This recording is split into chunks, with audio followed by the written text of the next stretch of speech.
बिस्मिल्लाहिर्रहमानिर्रहीम। अस्सलाम वालेकुम नाज़रीन, मैं हूं आपकी होस्ट फरीहा यूनुस और आप देख रहे हैं अलिफ टीवी। जैसा कि पाकिस्तान ने IMF के साथ मुआहदा तय कर लिया है, जिस पर रोशनी डालने के लिए आज हमने अपने शो में बहुत ही मोअज़्ज़ज़ मेहमानों को दावत दी है। आज के हमारे पहले मेहमान हैं काशिफ अनवर साहब, जो कि लाहौर चैम्बर ऑफ कॉमर्स के प्रेसिडेंट हैं। अस्सलाम वालेकुम, welcome to our show. Thank you very much. आज के हमारे दूसरे मेहमान हैं डॉक्टर महमूदुल हसन साहब, जो कि executive director of the centre for South Asia and international studies. अस्सलाम वालेकुम doctor ji, thank you very much. Thank you. नाज़रीन, आज के हमारे तीसरे मेहमान हैं डॉक्टर कैस असलम साहब, जो कि रिनाउंड इकोनॉमिस्ट हैं। अस्सलाम वालेकुम डॉक्टर। वालेकुम अस्सलाम। Welcome to our show. अब हम चलते हैं काशिफ अनवर साहब की तरफ कि इन्होंने पाकिस्तान और IMF के मुआहदे पे क्या तासुरात रखते हैं और इनका इजहार ख्याल क्या है इस पे। जी काशिफ साहब। Thank you very much. देखें, पाकिस्तान का IMF के साथ जो अभी हो गया है agreement, it is very good for the economy. और अगर हम ये ना करते तो खुदा ना खास्ता हम डिफ़ॉल्ट की तरफ चले जाते, और डिफ़ॉल्ट अगर हम कर जाते, जो कि बहुत से नाकदीन इस वक्त ये कह रहे थे कि पाकिस्तान को इन शराइत पे नहीं करना चाहिए और हम डिफ़ॉल्ट कर जाएंगे, तो फिर हमें ये समझना चाहिए कि हमारा इंटरेस्ट रेट जो इस वक्त 22 है वो भी इससे ज़्यादा बढ़ जाता, हमारा इन्फ्लेशन का रेट इससे बहुत ज़्यादा हो जाता, डिवेल्यूएशन हमारी बहुत ज़्यादा हो जाती, और ये हम किसी सूरत भी अफोर्ड नहीं कर सकते थे। तो मैं मुबारकबाद भी पेश करना चाहूँगा अपनी तमाम मिनिस्ट्री को, वज़ीर आज़म साहब को, अपने फॉरेन मिनिस्टर साहब को, क्योंकि उनका भी बहुत बड़ा रोल है इस डील के अंदर। हमारे फाइनेंस मिनिस्टर साहब भी के इस वक्त हम चूँकि ICU में थे और वेंटिलेटर पे हैं और आखिरी दमों पे थे, तो कम से कम हम 9 माह के लिए जो हमारे डिफ़ॉल्ट का ख़तरा था वो हमारे डिफ़ॉल्ट का ख़तरा ख़त्म हो गया है। तो इंशाल्लाह वी आर वेरी होपफुल कि अगर आने वाली गवर्नमेंट, अगर इलेक्शंस होते हैं और वो पॉलिसीज़ या ये मौजूदा गवर्नमेंट भी ऐसी पॉलिसीज़ बनाएं जो कि शॉर्ट टर्म, मीडियम टर्म में लेके चलना चाहिए, ताकि हमारे मुल्क में ज़्यादा से ज़्यादा इंडस्ट्रियलाइजेशन हो, हमारे मुल्क में जॉब्स की क्रिएटिविटी हो। और जब तक ये नहीं होगा हम अपने मुल्क को नहीं बचा सकेंगे। और एक और बहुत ज़रूरी बात है कि हम तब तक क्राइसिस से बाहर नहीं निकल सकते जब तक हमारा रुपी स्ट्रॉन्ग नहीं होगा, हमारी डिवेल्यूएशन कम नहीं होगी, और वो ऐसे नहीं होगी। हम एक्सपोर्ट्स को फ़िल वक्त नहीं बढ़ा सकते, हम इंपोर्ट्स को फ़िल वक्त कम नहीं कर सकते, लेकिन जो हम फ़िल वक्त कर सकते हैं वो हम अपने SOEs को ज़रूर बेच सकते हैं, ताकि हम वहाँ से अपने लॉस को बचा सकें। हम ये ज़रूर कर सकते हैं कि हम यहाँ पर अपने ऑल्टरनेट एनर्जी की तरफ जा सकते हैं, हमें सोलर की तरफ जाना चाहिए, क्योंकि अल्लाह ताला ने अगर हमें 8 से 10 महीने सूरज के दिए हैं तो हमें उसे ज़्यादा से ज़्यादा कंज्यूम करना चाहिए। ये ऐसी चीज़ें हैं जिसको करने से हमारी किटी पे भी प्रेशर नहीं पड़ेगा, और हमें अपने जो इंटरबैंक का रेट है स्टेट बैंक का और जो हुंडी का रेट है उसे हमें कम से कम करना होगा, क्योंकि इस दफ़ा भी मुझे अंदाज़ा है कि ऑफिशियली $5 बिलियन का फ़र्क पड़ा है पिछले साल से, जो कि हमारे एक्सपेट्रिएट्स ने पैसे कम भेजे हैं। It may be because of any reasons, लेकिन वो इसलिए जो मेजर रीज़न थी वो यही थी कि हमारा हुंडी का और हमारे इंटरबैंक का डिफरेंस बहुत ज़्यादा था। हमारे जितने भी बाहर से पैसे आ रहे थे वो उनकी कोशिश थी कि वो 20-25 रुपए के बेनिफिट को लें। तो मैं समझता हूँ कि गवर्नमेंट को कुछ ऐसे इक़दाम करने चाहिए ताकि हम जो हमारा क्राइसिस है, जो हम समझते हैं कि हमने अपने ट्रेड डेफिसिट को कम करना है, करंट अकाउंट डेफिसिट को कम करना है, उसे कम करना होगा। और अगर हम कम नहीं करेंगे तो हम शायद आने वाले वक्त में हम बहुत हार्ड वाटर्स में होंगे। बिल्कुल ठीक आशीष साहब, बहुत डिटेल आपने हमें बताया। बट आप ये बताएं कि 12 जुलाई को इनका एग्जीक्यूटिव बोर्ड का इजलास बैठ रहा है, उसके बाद ये अमल में आएगा, और इन्होंने 9 मंथ्स का हमारे साथ एक मुआहदा किया है, स्टैंड बाय एग्रीमेंट। लोग तो बहुत मुबारकबादें दे रहे हैं, तो बट अभी इसका एग्जीक्यूटिव बोर्ड के बाद इसका हम फैसला है। देखें, बात ये है कि ये एक फ़ैसला हो गया है IMF के साथ, और उसके हमने इम्पेक्ट्स भी देखने शुरू कर दिए कि स्टॉक मार्केट भी इम्प्रूव की है, हमारा करेंसी भी स्ट्रॉन्ग हुई है। और ये IMF है, हुकूमत पाकिस्तान नहीं है या कोई और हमारी निजी हुकूमत नहीं है कि एग्रीमेंट करके यू टर्न ले जाएगी, और अल्टीमेटली ये उनके स्टाफ लेवल एग्रीमेंट हुआ है। और जो सबसे बड़ी बात है, ये एक परसेप्शन की है, पाकिस्तान का परसेप्शन गया है, और IMF से शायद हमें उतने पैसे नहीं मिलने जितने हमारे पैसे रोल ओवर हो जाएंगे, हमारे और जितनी डोनर एजेंसीज़ हैं वो भी दे देंगी। और जो एक सबसे बड़ी बात थी कि आपके अपने दोस्त ममालिक, उन्होंने ये कहा था कि जब तक आपका IMF के साथ एग्रीमेंट नहीं होगा तब तक हम आपको पैसे नहीं देंगे, पहले IMF के पास जाएं, एग्रीमेंट कराएं, फिर हमारे पास आएँ। तो देखें, बात चाहे मुबारकबाद वाली है या मुबारकबाद वाली नहीं है या फ़िक्रमंदी वाली है कि हम इस वक्त इतने हार्ड वाटर्स में हैं, और हमसे फिर पिछला IMF का जो डील थी वो टाइमली पूरी ना हो सकी, हमें एक और एग्रीमेंट में जाना पड़ा। लेकिन हाउएवर बात यह है कि जी वक्ती तौर पे पाकिस्तान डूबने से बच गया है, पाकिस्तान डिफ़ॉल्ट से बच गया है।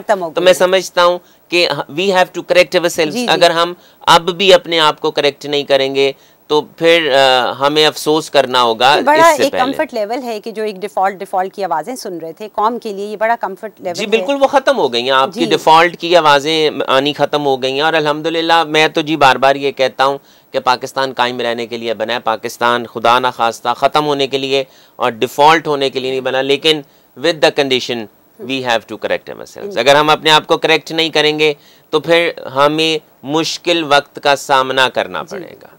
डॉक्टर साहब, मैं आपकी तरफ आती हूँ, आपका रद्द-ए-अमल क्या है इस IMF और पाकिस्तान के डील पे?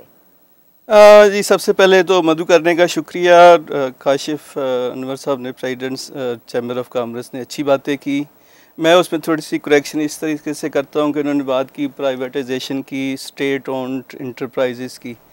उसमें अगर इनिशियली जो डिफ़ॉल्ट में है, स्पेशली PIA और इसी तरह पाकिस्तान स्टील मिल और इसी तरह की दूसरी जो बड़ी government owned state owned enterprises हैं, these should be privatize initially. दूसरी बात की फॉरेन डायरेक्ट इन्वेस्टमेंट की। Foreign direct investment always act like migratory birds, और जहाँ उनको माइग्रेटरी बर्ड्स को कंफर्ट है उस तरफ वो FID भी चली जाती है।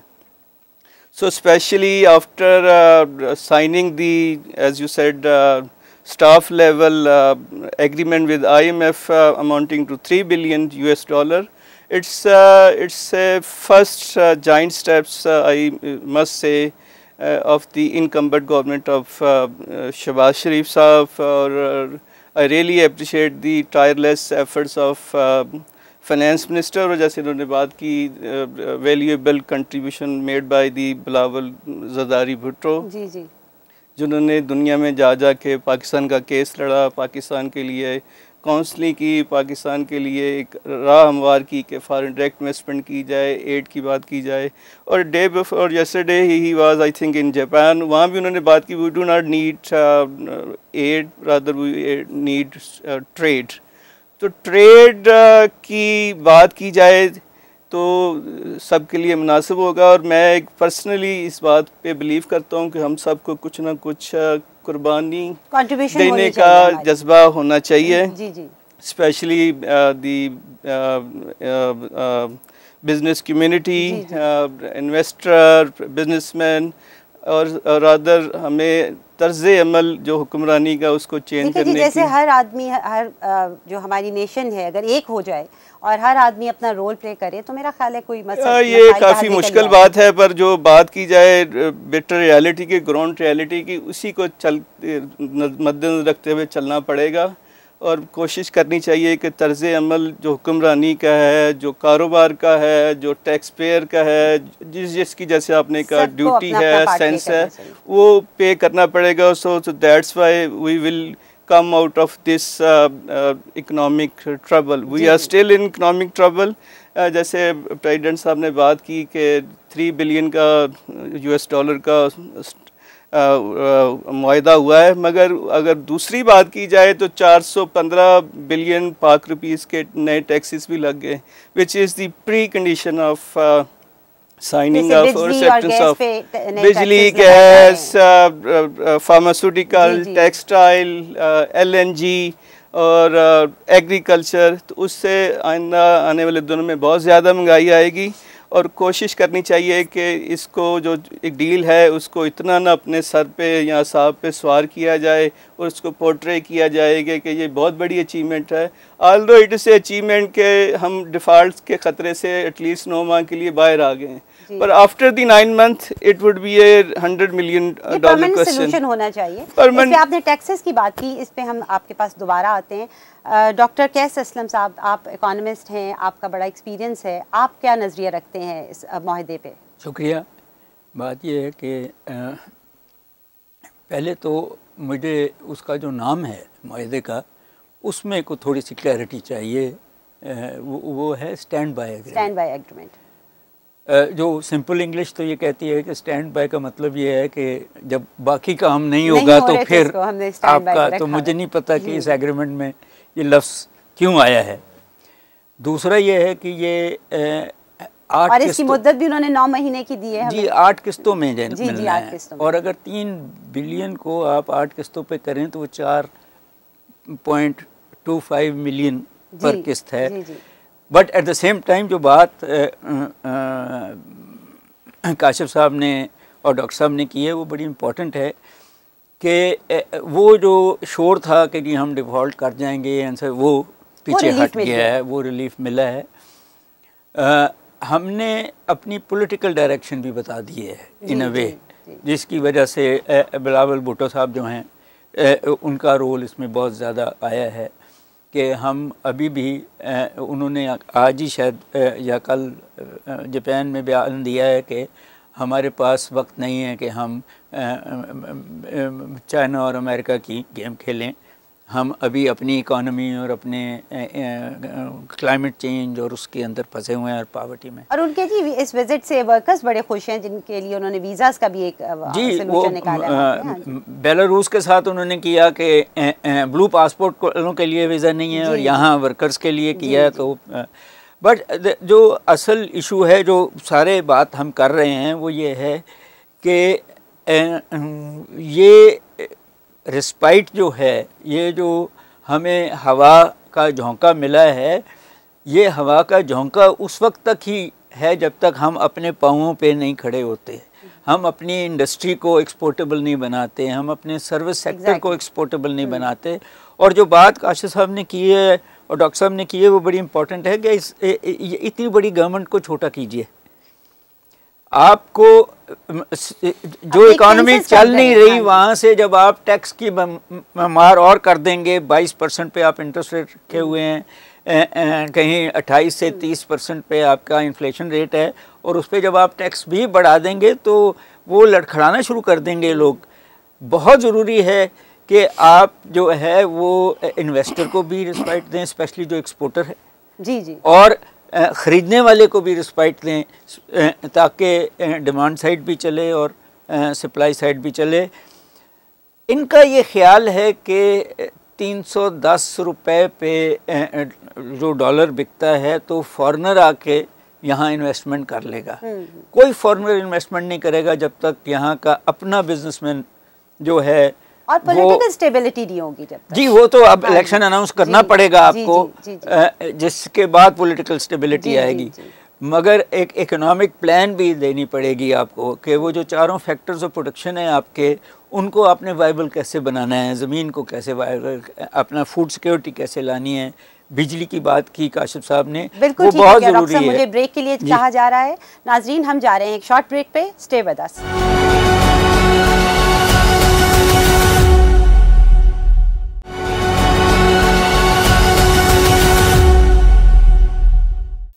Welcome back. नाजरीन, ब्रेक से पहले हम डिस्कशन कर रहे थे, डॉक्टर साहब ने एक टैक्सेस का जिक्र किया कि बिजली और गैस की कीमतों में इजाफा किया जा रहा है।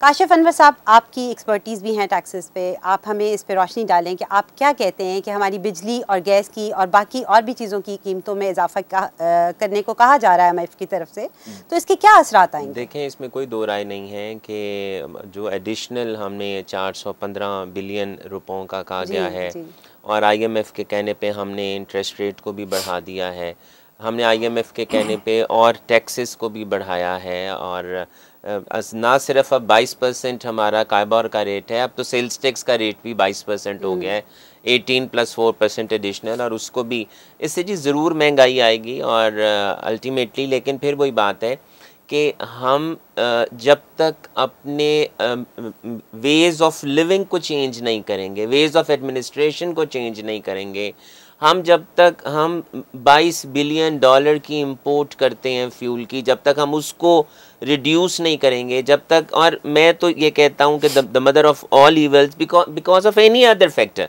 वो आपकी डिवेल्युएशन है। हमें जहाँ जो कि आपका सवाल है पर्टिकुलर के टैक्स पे, देखिए हम सब की जिम्मेदारी है कि हम टैक्स की रिटर्न जमा करें, अदा करें। मैं तो ये भी कहता हूँ सबसे कि अगर आपकी इनकम टैक्सेबल नहीं है, आप उस तब भी अपनी इनकम टैक्स की रिटर्न को सबमिट करें।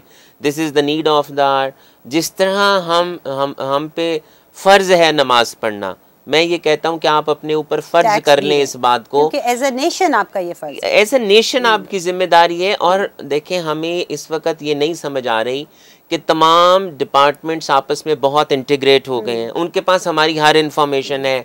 अभी सिस्टम्स हमें ये नहीं बता रहे कि उनके पास हमारी हर इंफॉर्मेशन है। आज, कल, साल, 2 साल बाद FBR ने, PRA ने आपसे पूछना है कि ये प्लॉट आपने ख़रीदा, कहाँ से ख़रीदा, ये प्लॉट बेचा, पैसे कहाँ गए, ट्रैवलिंग की।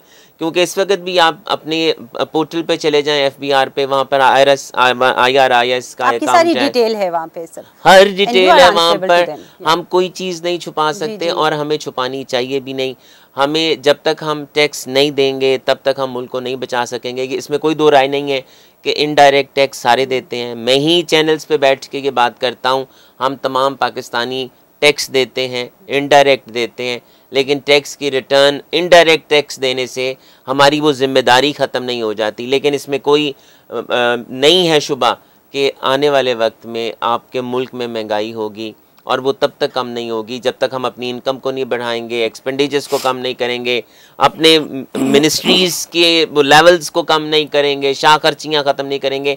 और मैं उस जो पहले मैं एक बात ऐड करना चाहूँगा कि IMF आपको ये नहीं कहता कि अपनी आवाम को आप सहूलतें ना दें। IMF ये कहता है मुझसे पैसे लेके सहूलतें ना दें, मुझसे पैसे लेकर आप शाह खर्चियाँ ना करें, अपना रेवेन्यू जनरेट करें। आपके पास पैसे हैं, आप अपनी आवाम को जितनी मर्जी सहूलियात दें, पर आप कर्जा भी लेते हैं और आप मुझसे फिर लेकर आप शाह खर्चियाँ करते हैं, तो फिर ऐसा तो होगा। मगर आप ये देखें कि आप बिजनेस कम्युनिटी को लीड कर रहे हैं, एक आम आदमी या बिजनेस कम्युनिटी पे क्या इसका इफेक्ट पड़ेगा? देखिए, हर चीज़ महंगी हो जाएगी, और जो हमारा 22% बिजनेसमैन तो टैक्स दे देगा, आम आदमी तो एक टैक्स नहीं देता, देखें, वो मजदूर तो टैक्स नहीं देता। अल्टीमेटली वो ट्रांसफ़र होता है, और जो इनडायरेक्ट टैक्स है, चूँकि ये कलेक्ट करना आसान होता है, और जो तमाम बिज़नेस कम्युनिटी है, जो आपके टैक्स पेयर्स हैं, वो यही तो कहते हैं कि जो ऑलरेडी टैक्स नेट के अंदर है उसे पकड़ना आसान है, उस पर टैक्स लगाना आसान है। और इस दफ़ा बजट में भी यही किया गया है। मुझे नहीं, डॉक्टर साहब भी इस पे ज़रूर रोशनी डालेंगे कि कोई ऐसी प्रोविज़न रखी गई हो कि टैक्स बेस को बढ़ाया गया हो या उसके लिए कोई काम किया गया हो। सिर्फ यही किया गया है कि आपने जो एग्जिस्टिंग टैक्सेस थे, एग्जिस्टिंग टैक्सेस को बढ़ा दिया है। जो 2% था उसको 4 कर दिया है, जो 5.5 था आपने उसको 11 कर दिया है। तो जो ऑलरेडी टैक्स नेट के अंदर है, इनडायरेक्ट टैक्सेस को बढ़ा दिया है। तो अगर क्योंकि ये आसान है लेना, तो चूंकि टैक्स बेस बढ़ता नहीं है, लेकिन फिर वही बात है, क्रक्स ऑफ द डिस्कशन, कि जब तक हम अपने टैक्स बेस को नहीं बढ़ाएंगे, जब तक हम सब अपनी इनकम टैक्स की रिटर्न को फाइल नहीं करेंगे, हम इस क्राइसिस से बाहर नहीं आएंगे। बहुत शुक्रिया आपका। डॉक्टर साहब, मैं आपकी तरफ आती हूँ कि कैसे आप समझते हैं पाकिस्तान की इकॉनमी को बेहतर करने के लिए क्या ये IMF का माहिदा काफ़ी है हमारे लिए, या हम सारी लाइफ अपनी IMF पे डिपेंड करते रहेंगे? It's a very good question. President साहब ने बात की बॉर्डनिंग ऑफ एग्जिस्टिंग टैक्स बेस, वो बहुत ज़रूरी है। उससे पहले मैं आपसे कुछ बात शेयर करूं which is very bitter. Pakistan economy, rather undocumented economy, is the biggest in south east Asia. उसे आप ब्लैक इकानमी कह लें, उसे आप शेडो इकानमी कह लें, बट रियलिटी इज़ देयर। आपकी जो इकानमी अनडॉक्यूमेंटेड है वो आपकी डॉक्यूमेंटेड इकानमी से भी बहुत ज़्यादा है। उसमें स्मगलिंग, उसमें बेनामी ट्रांजिशंस, कब्ज़ा ग्रुप और हर तरह की जो एक कानून शिकनी हो सकती है वो हो रही है, और उसी की वजह से आपकी इकानमी खड़े होते होते भी बैठी बैठी आपको लगती है। कुछ सालों के बाद कुछ पॉलिसी मेकिंग कुछ ऐसी आ जाती है, कोई विज़न होता नहीं है। वो मेरी और हम सब की बदकिस्मती है कि पॉलिटिकल इंस्टेबिलिटी नहीं आती। अगर कुछ वजह से कुछ लोग ऊपर आ भी जाएं तो उनको मुझे लगता है कि अपर चैम्बर से वो खाली होते हैं। उसकी वजह से जो कॉमन बंदा है ना वो बिल्कुल एक सैंडविच होके रह गया।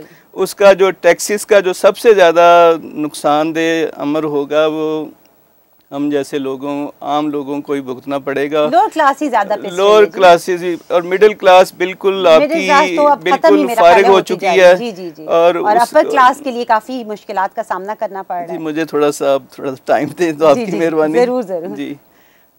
इसमें काफ़ी आपको इनोवेशन करनी पड़ेगी, क्योंकि मुख्तलिफ प्रेसिडेंट साहब के इल्म में होगा कि कुछ सैलरीड क्लासेस में जो यूनिवर्सिटी या गवर्नमेंट या सेमी गवर्नमेंट या प्राइवेट में भी अपनी टैक्स की जो रिटर्न भरते हैं उनमें काफ़ी लोग वैसे ही इसको लेफ़्ट ओवर कर देते हैं। नहीं, उससे भी ये थोड़ी सी इसकी इनोवेटिव तरीके से किया जाएगा तो बेहतरी आ सकती है। फिर बात की गई फिक्स्ड टैक्स रजीम की। ये जो रेडी लगा के बैठा है उसमें आप यकीन कीजिएगा कि उसकी सैलरी या मंथली इनकम है, हो सकता है मेरी मंथली इनकम से भी ज़्यादा हो, पर वो कोई पैसा देने को तैयार नहीं आता। They have their own wild taboos towards the tax. फिर उन्हें इस्लाम याद आ जाता है कि क्योंकि ये गवर्नमेंट इज़ नॉट इस्लामिक, तो जनाब इनका टैक्स देना या कोई चीज़ देना ये ऐन इस्लामी नहीं है। हम सबको जैसे प्रेसिडेंट साहब ने कहा कुछ ना कुछ कंट्रीब्यूट करना पड़ेगा, कुछ ना कुछ कुर्बानी करनी पड़ेगी, और कुर्बानी का जो जज्बा को ना थोड़ा सा चेंज करने की ज़रूरत है। हम कोशिश करते हैं पॉलिसी मेकर, हुक्मरान के जनाब आम आवाम है ना उसके लिए वो तैयार हो। हालांकि इस दफ़ा कुर्बानी मेरा ख्याल ऊपर से आनी चाहिए, which would translate good gesture not for the business community, not for the common people, but also for the international investor. बात की जाएगी रीजनल कनेक्टिविटी की, तो उससे भी आपको काफ़ी रेवेन्यू आ सकता है ट्रांजिट फीस का। तो ये इन तमाम बातों को मद्देनज़र रख के आप ये it is a totally short term financial relief, और ये पॉलिटिकल स्कोरिंग इसकी नहीं होनी चाहिए क्योंकि स्टेक्स आर वेरी हाई, और इसमें ख़तरा ये है कि अगर पॉलिटिकल इंस्टेबिलिटी ना आ सकी किसी वजह से, जैसे नज़र आ रहा है कि कुछ पॉलिटिकल स्टेक्स डाइवर्जेंट डायरेक्शन में मूव कर रहे हैं, तो इकानमी इस तरह नहीं चलेगी। और जैसे बात की गई मुख्तलिफ चैम्बर की तरफ से at least 15 years of charter of economy, government A की आए, बी की आए या जी की आए, उसमें कुछ चीज़ें उसकी सीलिंग फीचर, उसके जो खद्दो खाल हैं वो सब के लिए होनी चाहिए, चाहे उसमें नवाज शरीफ है, चाहे उसमें इमरान खान है, चाहे उसमें शहबाज शरीफ है या दूसरी है। वो जो बेसिक उसकी कोर है ना उसको छेड़ा नहीं जाएगा। वो जो पॉलिसी रीएडजस्टमेंट है ना उसकी गुंजाइश कम से कम, फिर तो कुछ उम्मीद की जा सकती है। आप देखें ब्रेन ड्रेन बहुत हो चुका है, जो ये हर टेन्योर में डिस्टर्बेंस आती है वो ख़त्म की जाए जी, वो ख़त्म की जाए। और उसकी सबसे बड़ा है कि डेमोक्रेटिक और पॉलिटिकलाइजेशन के प्रोसेस को रोका ना जाए, क्योंकि इकोनॉमी और पॉलिटिक्स आर डायरेक्टली कोरिलेटेड। अगर आपकी पॉलिटिक्स नहीं है ना ठीक किसी वजह से भी, तो आपकी इकोनॉमी भी ठीक नहीं हो सकती। मैं उसमें एक बात ऐड करना चाहूँगा कि हम भी लाहौर चैम्बर के प्लेटफॉर्म से यही बात कर रहे हैं कि political stability is very important for economic stability, और हमने चार्टर ऑफ इकोनॉमी पे काम भी किया है, और हमने तमाम पॉलिटिकल पार्टीज़ को लेटर्स भी लिखे हैं कि आप आएँ और हमारे साथ अपना चार्टर आके शेयर करें, ताकि हम भी यही कह रहे हैं कि जिसकी मर्ज़ी गवर्नमेंट आए, अगले 10 से 15 साल का आपका प्लान होना चाहिए कि आपने मुल्क को लेके कैसे चलना है। तो आपने बिल्कुल दुरुस्त कहा कि ना सिर्फ चैम्बर्स, मेरा तो ख्याल है जी कि हर शोबा फ़िक्र के लोग ये कह रहे हैं कि चार्टर ऑफ इकोनॉमी को साइन किया जाए, ताकि मुल्क को अगर आपने सही सिमत पे लेकर आना है तो इसके बगैर हम सही सिमत पे नहीं जा सकते। हुक्मरान आए उसको पता हो कि हमने अगले 10 साल का प्लान किया है, कैसे लेके चलना है। बहुत शुक्रिया आपका काशिफ साहब। डॉक्टर साहब, मेरा सवाल आपसे है कि डॉलर की कीमत में कमी लाई जा रही है IMF के मुआहदे के बाद, आप इसके बारे में क्या ख्यालात रखते हैं? मेरा ज़रा डिफरेंट व्यू है जी इस मामले में। जो बड़ा इन्वेस्टर है जी जी, स्टॉक मार्केट में भी और करेंसी मार्केट में भी, वो लॉन्ग टर्म इन्वेस्टमेंट करता है, वो ये शॉर्ट टर्म नहीं करता।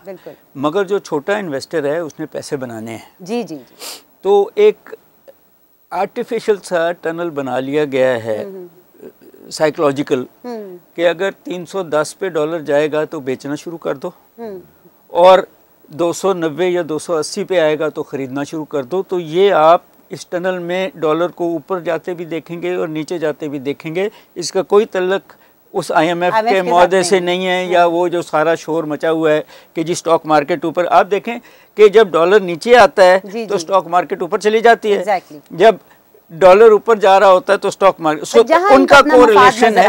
ये स्पेकुलेटिव, और इसको ही कंट्रोल करने की बहुत ज़रूरत है थ्रू सर्टेन टैक्सेस। मगर जो बात हम सारे कर रहे हैं उनमें एक बात बहुत इम्पोर्टेंट है जी, कि हमने सब ने कहा कि जी टैक्स फाइलर जी जी बिल्कुल ठीक है, मगर वो जो पैसा हमारा गवर्नमेंट के पास गया है उसको रैशनली खर्च करना भी तो सही। अगर वो रैशनली खर्च नहीं होगा, और ये अभी पंजाब गवर्नमेंट और घर बना रही है सरकारी अफसरों के लिए, जबकि आम आवाम के पास घर नहीं है, उस टैक्स के पैसे से तो टैक्स नहीं आएगा। वो एक रिएक्शन आया करता है अवाम का कि जी मेरे पैसे से मेरी सड़क तो टूटी हुई है, जी। और फलानी सड़क बन गई या फलानी अंडरपास बन गई, उसमें बेशक पानी खड़ा हो जाए, तो आपको रैशनल, वो हमने शुरू में जो बात की है कि गवर्नमेंट को छोटा करना पड़ेगा, उसके जो वो अदारे जो हमें सर्कुलर डेट दे रहे हैं उनको बेचना पड़ेगा या फाल बनाना पड़ेगा।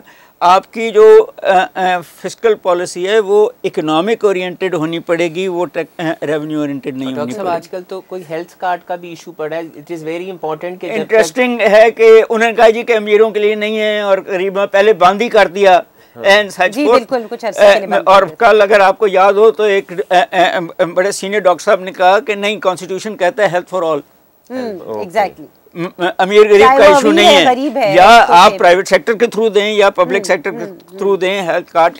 सो द पॉइंट इज कि आप जब तक हमारी अवाम के बच्चों को वाइबल प्रोडक्टिव तालीम और अवाम के मजदूरों को हेल्थ नहीं देंगे, साफ पानी नहीं देंगे, ये सारा मामला जो है वो हालांकि लॉन्ग टर्म इश्यूज हैं। आपकी बात काफी हद तक ठीक है कि उनको सिक्योरिटी नहीं है कि उनका टैक्स अगर वो देंगे उनका पैसा उन पे नहीं वापस लगेगा, नहीं आएगा, जैसे कि बाकी ममालिक में ऐसे होता है। जब तक आपकी लोकल बॉडीज फाल नहीं होंगी, आपको लोगों को वो पैसा वापस आने का इम्कान ही नहीं होगा। हालांकि लोकल बॉडीज भी हमें पता है कितनी ऑनेस्ट और इजाजत से मैं जैसे आपने कहा कि वो टैक्स नहीं देंगे क्योंकि उन्हें बदगुमानी है, इस चीज़ को कोई मिसाल नहीं बनाना चाहिए और टैक्स ना देने का कोई बहाना भी नहीं बनाना चाहिए। मैं अपने बचपन से देख रहा हूँ कि बिज़नेस कम्युनिटी यही कहती है अभी कारोबार ही नहीं है कारोबार। मेरी भी 50 साल से ज़्यादा उम्र हो गई है। किसी हेल्थ वाले के पास जाते हैं, हॉस्पिटल वाले के पास, वो कहते हैं जी कोई बंदा ही कोई नहीं है, जो जाके देखे तो सारे हॉस्पिटल भरे होते हैं।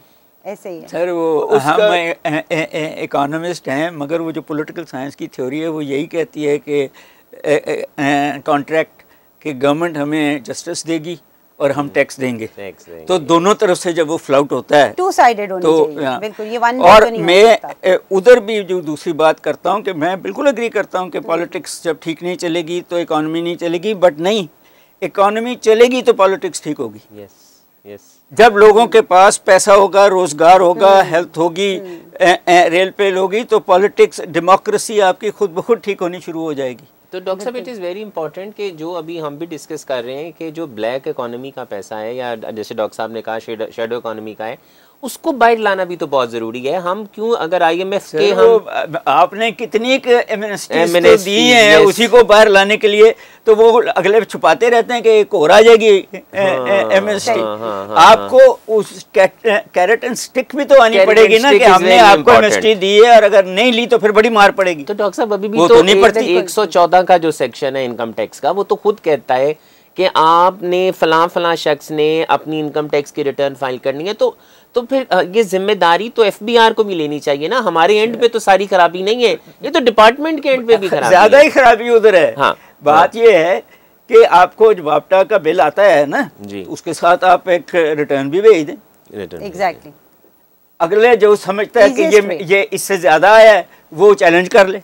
हाँ जी बिल्कुल। और बिल्कुल। बाकी पे करते हैं, जैसे हम वो ज्यादा भी आता है तो कम भी आता है, हम पहले बिल पे करते हैं फिर चैलेंज करते हैं, या वो तो वापडा का तो हम चैलेंज भी नहीं कर सकते। उन्हें करेक्ट करना होगा जब तक नहीं होगी। ये अदारा खुद चाहता है कि बीच में गड़बड़ रहे। असल में बात है कि जैसे टैक्स को बढ़ाने की बात हो रही है, तो डिजिटलाइजेशन ऑफ इकोनॉमी और डिजिटलाइजेशन ऑफ FBR ये बहुत ज़रूरी है, which will spell out or stipulate the consumer or customer friendly gesture कि आपने कोई चीज़ ली है तो उसी वक्त वो फ्लैश हो कि आपका इतना टैक्स है और उसी वक्त वो कट जाए। टैक्स आप दे देते हैं तो रिफंड भी तो नहीं मिलते, और रिफंड्स के लिए क्या कुछ विदहोल्डिंग्स के रेट्स। आप बिजनेस मैन, आपको पता है कि टैक्स लॉयर का रोल क्या है? हाँ जी, वो पॉजिटिव नहीं है बिल्कुल जी। चलिए जी, हम अपनी गुफ्तगू को यहीं से दोबारा शुरू करेंगे। अभी हम जाएंगे एक शॉर्ट ब्रेक पे। Stay with us.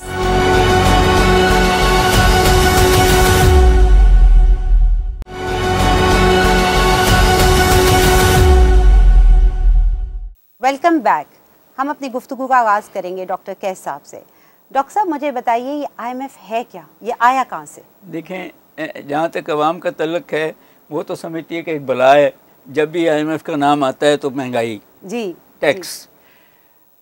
हुआ ये था जी कि सेकेंड वर्ल्ड वॉर के बाद दो प्रोसेसेस आए। एक प्रोसेस था कि वो जो यूरोप के मुल्क थे वो जंग में तबाह तकरीबन हो चुके थे, और दूसरा प्रोसेस था कि हमारे जैसे मुल्क आज़ाद हो रहे थे। तो बहुत ज़रूरी था कि इनको डेवलप करने और उनको रिहेबिलिटेट करने के लिए दो सिस्टर ऑर्गेनाइजेशंस बनाई गई 1944 में जी।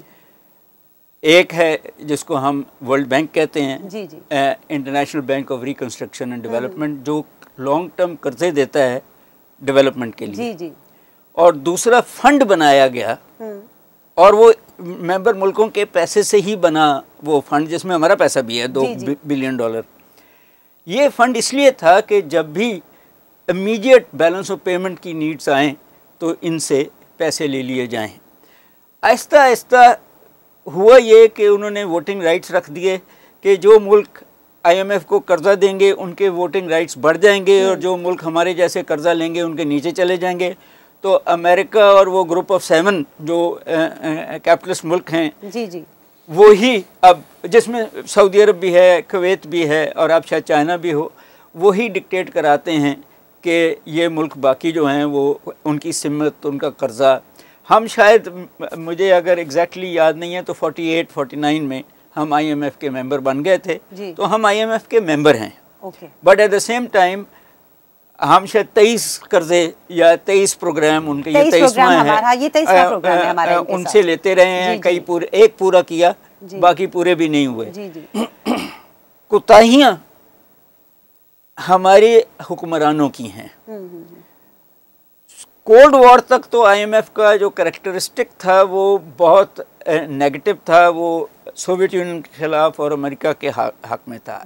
इस वक्त उसका बहुत प्रोग्रेसिव रोल है कि वो पॉवर्टी एविलिएशन की बात करता है, इकोनॉमिक ग्रोथ की बात करता है, और अपने पाँवों पे खड़े होने की बात करता है। मगर हम जब भी कौम को डराते हैं तो जो मर्जी कर लें, हम कहते हैं IMF ने कह दिया है, बताते नहीं हैं। हमारे लिए एक डर बन गया है। जी जी, मैं बता रहा हूँ कि बला है कि जब भी IMF का नाम आता है टैक्स भी बढ़ जाते हैं, इन्फ्लेशन भी बढ़ जाती है, इंटरेस्ट रेट भी बढ़ जाते हैं। सो सवाल सिर्फ इतना है कि क्या हम अपने घर का डायरेक्शन ठीक करना चाहते हैं या नहीं।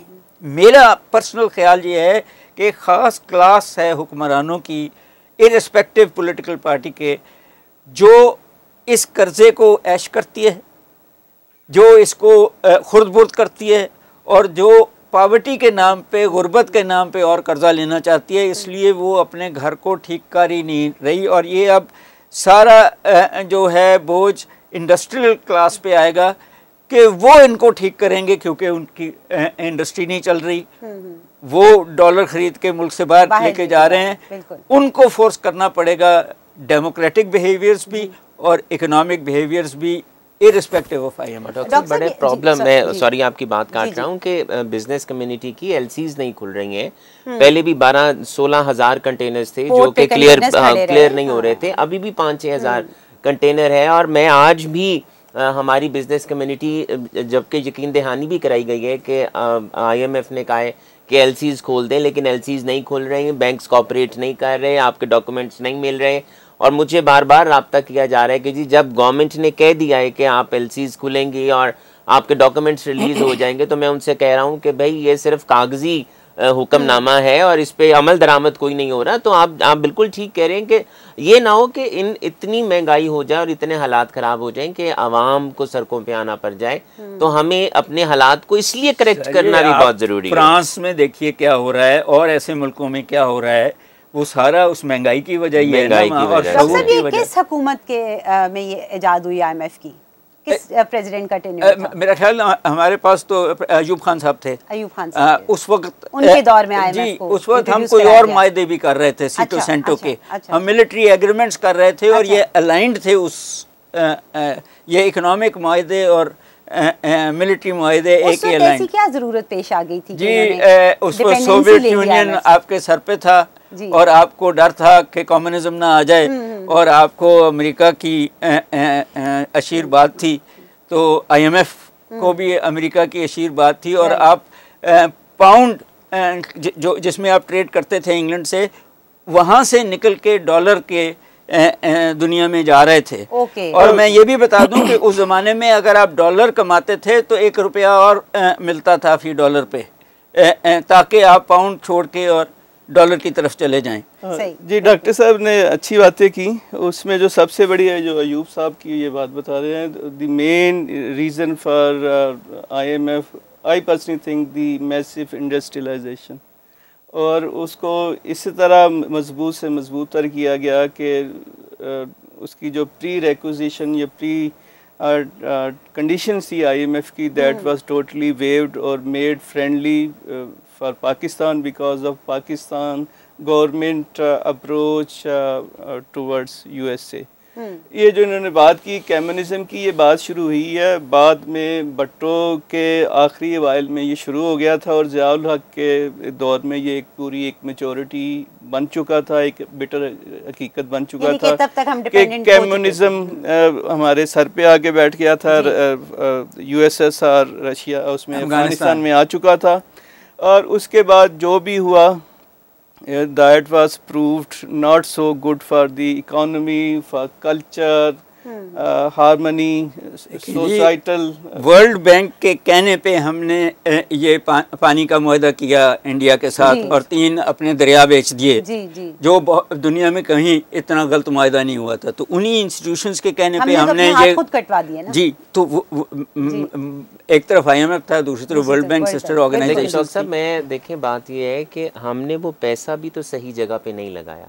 अभी जो सबसे बड़ा इशू है वो यही तो है कि हमने वो पैसा अगर इंडस्ट्री में लगाया होता, कोई वाटर रिजर्वॉयर्स, कोई डैम्स बनाए होते, तो शायद आज हमारे मुल्क की ये हालत ना होती। तो हम तो जो अब कर रहे हैं वो कर्ज़ा और लेते हैं, कर्ज़े का इंटरेस्ट अदा करने के लिए, तो वो तो पिछली हुकूमतों का भी सारा बोझ है जो अब आवाम के ऊपर आ रहा है। जी, मैं कुछ अर्ज़ करूँ, जैसे बात हुई शुरू में IMF की, आपने बात की दूसरी तल्ख़ हकीकतों की, सबसे जो 3-4 मेन चीज़ रही है, क्योंकि IMF में हम रहे और फंसे रहे और अभी तक उसी गर्दाब में हैं। सबसे बड़ा the incompetency of the policy maker at the highest level, corruption, बिल्कुल, और इंस्टेबिलिटी ऑफ पॉलिटिक्स, सोसाइटी। एक गवर्नमेंट आती है वो बिल्कुल उसको सोशलिज्म की इकोनॉमी की तरफ लेके चल पड़ती है, ignoring all the strategic importance of industrialisation. जो डी इंडस्ट्रियलाइजेशन की जानबूझ के भट्टो साहब ने, उससे जो एक बूम आया था इंडस्ट्री पे अयूब साहब के दौर में, बिल्कुल वो फ्लैट हो गया। That was the one of the main strategic blunder of government of Pakistan. Sir आज पीको टाटा के बराबर होता और उसने भी जहाज बना लिया होता और अभी वो मैं किस तरह कुछ साल पहले बाहर कॉन्फ्रेंस के लिए गया तो वहाँ एक स्वीडन मुझे मिला, एक्सपर्ट आया हुआ था पेपर पढ़ना अपना। पेपर के बाद वो आया, उन्हें कहा आर यू फ्रॉम पाकिस्तान? मैं yes I am from Pakistan. Do you know Nawaz Sharif? मैं कहा yes I know Nawaz Sharif. I work there under the supervision of his father. उसने बताया कि उस वक़्त हमारा लेवल इतना ज़्यादा था कि we are far away from India, Tata और even the far east countries, और ये कोरिया तक भी से भी हम ऊपर थे। जो डी नेशनलाइजेशन हुई, उसने इकानमी की जो एक रीढ़ की हड्डी थी ने तोड़ के रख दी। उसके बाद बस एक चलाओ चलता रहा।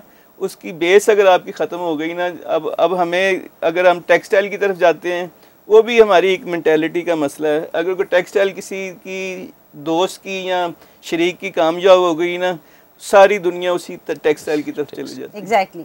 और फार्मास्यूटिकल में कोई गुंजाइश निकली तो अब सब लोग फार्मास्यूटिकल की तरफ चले हम फुट स्टेप्स को फॉलो करते हैं, डाइवर्सिटी नहीं है जी। और उसकी वजह, सबसे जो बड़ी वजह है कि स्ट्रक्चर रिफॉर्म में कंटिन्यूटी नहीं है।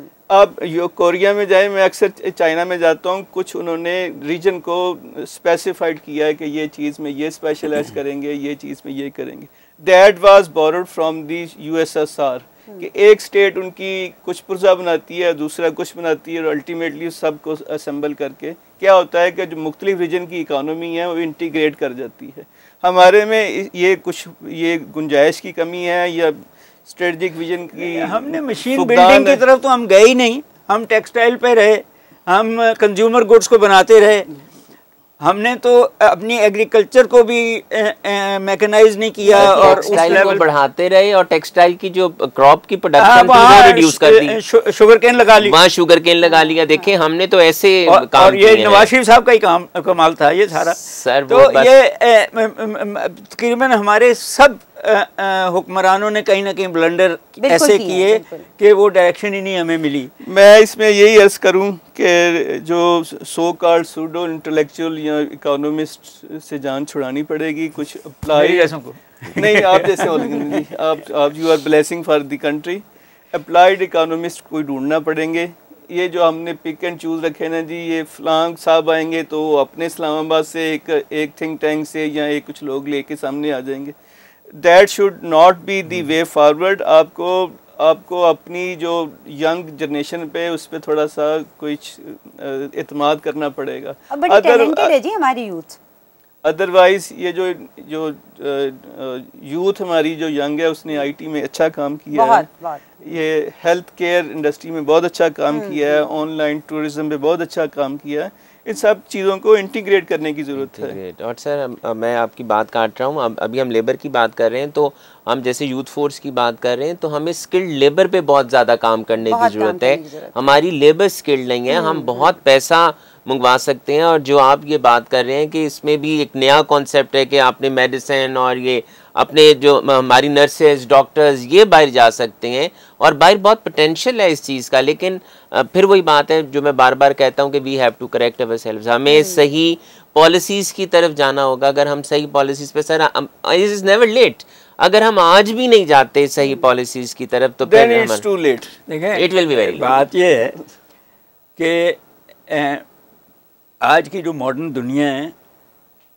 वो अच्छी गवर्नमेंट अगर हो तो वो वंडर्स और आज की मॉडर्न दुनिया में एक बुरी गवर्नमेंट हो जैसे हमारी हैं तो कोलैप्स कर जाती है economy.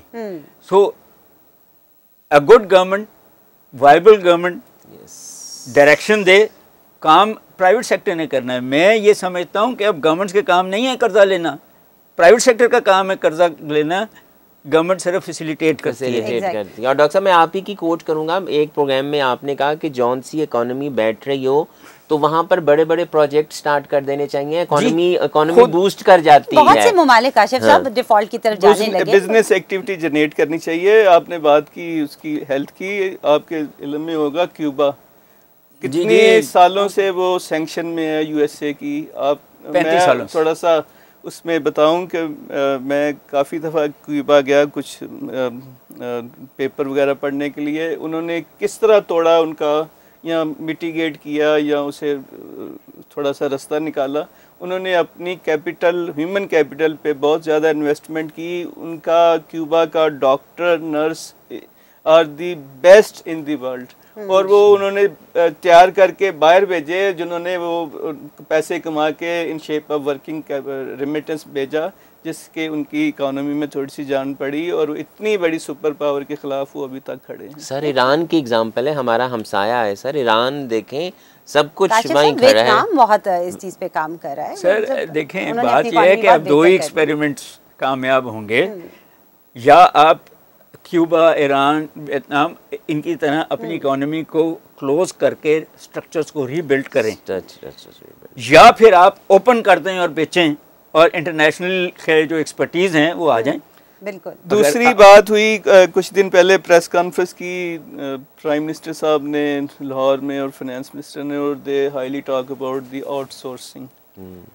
No doubt outsourcing is the hot topic, और बड़ा एक ट्रेंड है पूरी दुनिया में, पर मॉडर्न और स्टेबल इकोनॉमी में अगर आपने आउटसोर्स करना है तो मैं मौदबाना गुजारिश करूंगा कि हुक्मरानी को भी थोड़ा सा आउटसोर्स करने की कोशिश करें।